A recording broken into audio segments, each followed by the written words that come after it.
आज्ञा।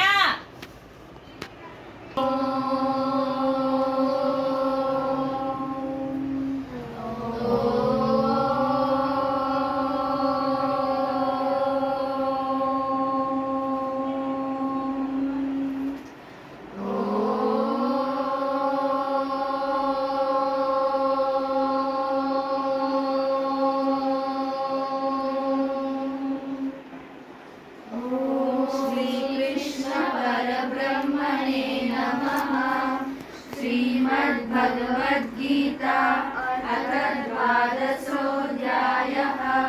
भक्तियोगः। अर्जुन उवाच एवं सततयुक्ता ये भक्ताः स्वां पर्युपासते ये चाप्यक्षरमव्यक्तं तेषां के योगवित्तमाः।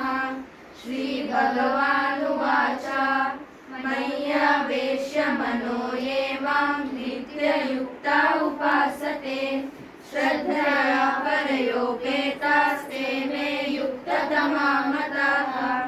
ये त्वक्षरमनिर्देश्यम् अव्यक्तं पर्युपासते सर्वत्र गमचिन्त्यं च कूटस्थमचलं ध्रुवं सन्नियम्येन्द्रियग्रामं सर्वत्र समबुद्धयः ते प्राप्नुवन्ति मामेव सर्वभूतहिते रताः। क्लेशोऽधिकतरस्तेषाम् अव्यक्तासक्तचेतसाम् अव्यक्ता हि गतिर्दुःखं देहवद्भिरवाप्यते।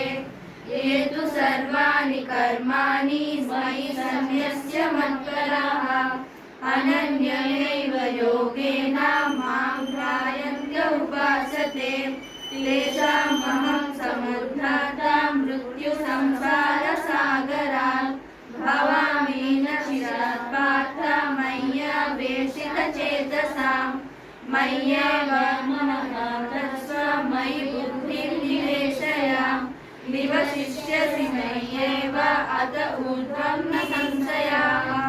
अथ चित्तं समाधातुं न शक्नोषि मयि स्थिरम् अभ्यासयोगेन ततो मामिच्छाप्तुं धनञ्जय।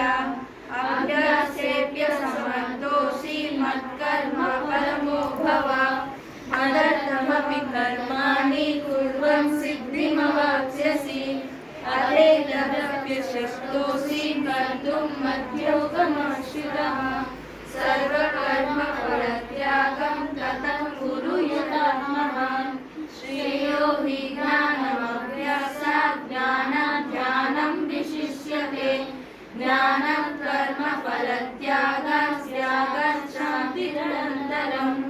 अद्वेष्टा सर्वभूतानां मैत्रकरुण एव च निर्ममो निरहङ्कारः समदुःखसुखक्षमी सन्तुष्टः सततं योगी योगात्मा दृढनिश्चयः। मय्यर्पितमनो बुद्धिर्यो मद्भक्तः स मे प्रियः। यस्मान्नो द्विजते लोको लोकानो द्विजते च यः। हर्षमर्षभयोद्वेगैर्मुक्तो यः स च मे